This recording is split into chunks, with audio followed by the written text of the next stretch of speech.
Right, and welcome back. Here we are a few weeks later. Most recent update. Some of the gooseberries survived, others did not. See, we've made a start on clearing down some of the patio. For some reason they had 3 flower beds in the middle. Terrible state, they all need coming up, and all needs rebuilding and putting back together, but we've got some flower pots that will become stacked once we've come out. We've got a few of the potato buckets that are done there.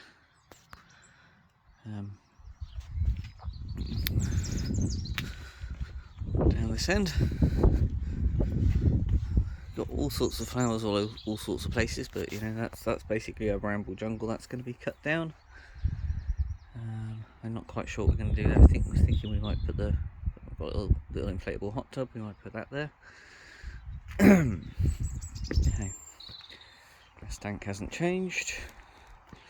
That standing dead birch is mostly gone. That's the ivy that was infesting it, and some bramble and some very old rose bushes that are well past their prime there. They're starting to come out, but nearly there. Not really touched a great deal on this, other than we've taken down the majority of the ash, wild ash that had seeded itself. We'll have a look around at the other side when we go down that side. Pond has largely been drained. See down here, largely been drained. Great big slits cut in it. We're just letting it fully drain before we do anything else. Then we'll be cutting the liner and folding it in, and then flattening that whole area. This is just some of the bramble and brash. See, there's our rubbish pile waiting to go to recyclers. And this side, this is the original stone wall belonging to the medieval church next door. And again, another pile of cuttings that's waiting to go through the chipper. I love my big chipper, I'll show you that in a minute. We started to get there, but that's a rose bush. It's ancient, but impossible. I mean, we couldn't lift it and move it. It's certainly not staying there, so I'm afraid that it's going to have to be grubbed out, probably with a pickaxe. See, another Welsh stone bed that was just basically laid stone, not very well built. You sneeze on them, they fall over, so they're all coming out just because they present a health hazard. Here's some of the beech trees that have come down from the hedge. You can see the silver birch greening up lovely in the background. We've got a couple of nesting birds in there at the moment, so it's rather nice. Acer just started to come into flower, into leaf. Even that will be lovely. This section here was all head-high weeds before, and that's largely been cleared. We've got, I think it's Crocosmia, lots and lots and lots of Crocosmia everywhere in this garden, to be perfectly honest. Over this section here, we've got weeds. That's the first 2 of my 4 compost bins. These are shantytown ones. They've been made with some old engineering drawers that were left in just as a place to get be able to put some of the waste we've got. They are both full. I've got a third one which I'm going to turn into a hot composter. I've got some poly to put in there that's similar to how Niall does his, but with a timber case around it. Now this section is the start of what will be my raised wicking beds. That one in the back has got a tree stump underneath it that I need to cut flusher. That's why it's a bit wonky, as is that one. It's got one, so it kind of looks a bit weird. These ones and the others I'll show you in a moment need jet washing out. They came from a pet food plant down the road. These are basically the animal byproducts that they use to flavour them. So completely natural, nothing nasty or scary in there. So I'll give them a good jet wash out to clear them. But yeah, that's the first of what is going to be the new wicking bed system. These are going to be clad once I get some pallets, because I'm all about using second-hand materials. Rhubarb's in at the back. ground's a little bit proud on one of them, so I need to do that. So inside these beds we have first sort of 4 to 6 inches is in the bottom of these beds. So up to about here is large rocks with a centre section, which is a round circular section in the centre that's clear. Then we put geotextile lining to act as a wicking membrane down to the centre and all the way across the sides. We then load it with probably 100 kilos of sand, something like that, which takes it up to about here. From there upwards, it's compost. In the cases of these beds, it was 10mm screened bagged compost, but that became very expensive, so I bought in green waste compost, which is this stuff over here, and that's what I'll be using to fill the rest of the beds. I'll just show you down the side.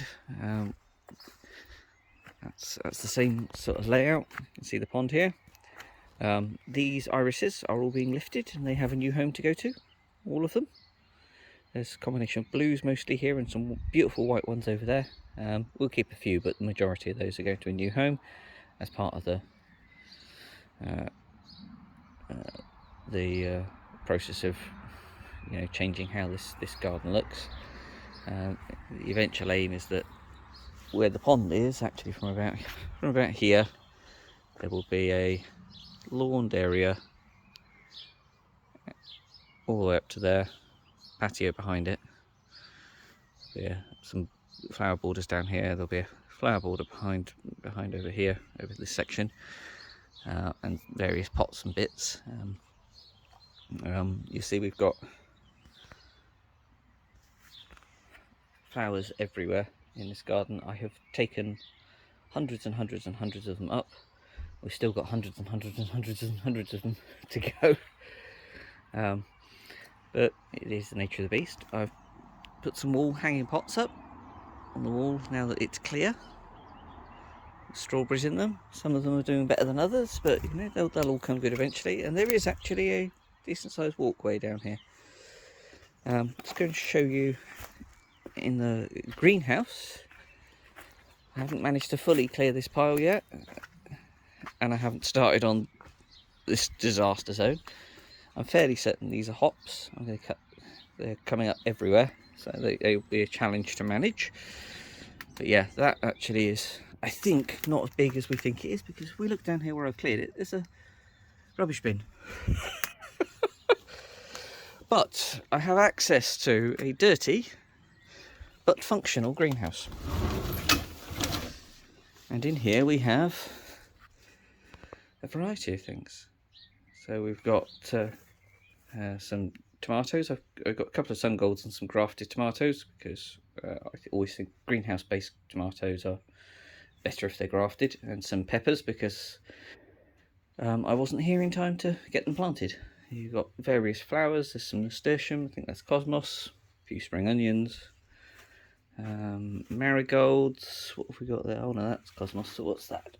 That one must be, oh, poppies. Yes, there's poppies, oriental poppies. Cornflowers at the back. I bought those from T&M. They arrived in absolutely appalling shape. I think probably 10% are going to survive. We'll just wait and see. And here's my cold crops, my brassicas. Any ones that didn't do any good with broccoli, so I shall probably have to buy some plugs for that this year. Lots of onions, a few spare.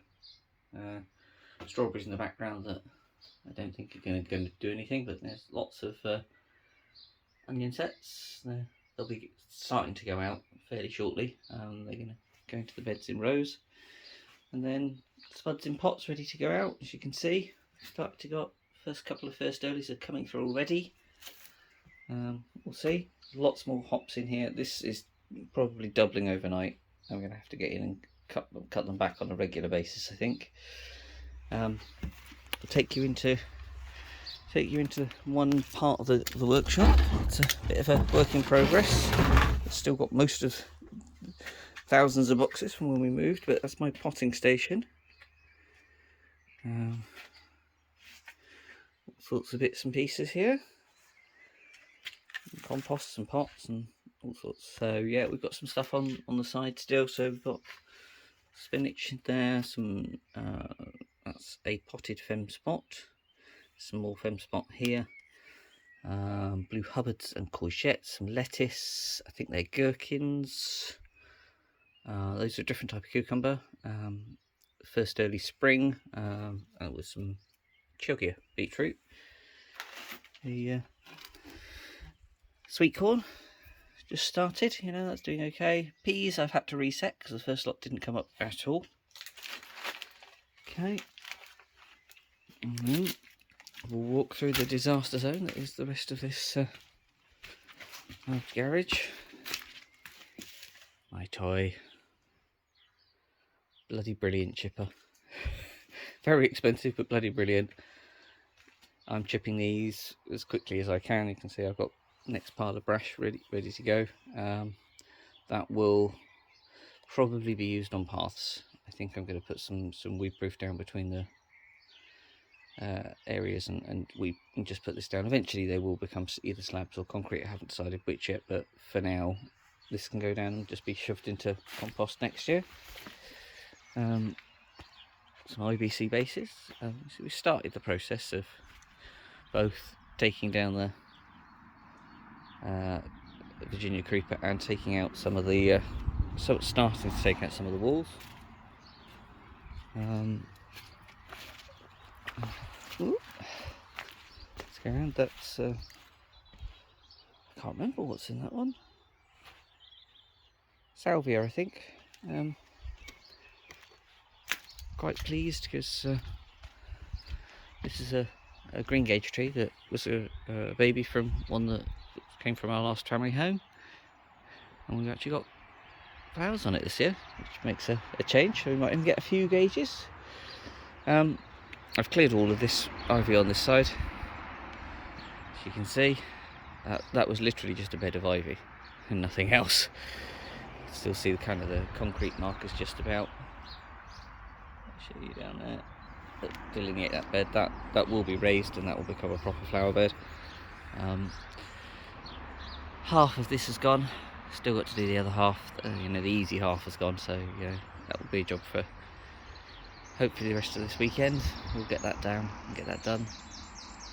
See the little finches, lots of them, because we have mealworms and seeds out at all times. We've had to stop work 3 times on various patches of bramble and things that we've taken down because we've discovered birds' nests in there. And on top of this wall, hidden by the ivy, we discovered these 2 empty birds' nests. So yeah, it's quite a wildlife pleasant garden, but you know, I should just show you the views. That's a medieval church.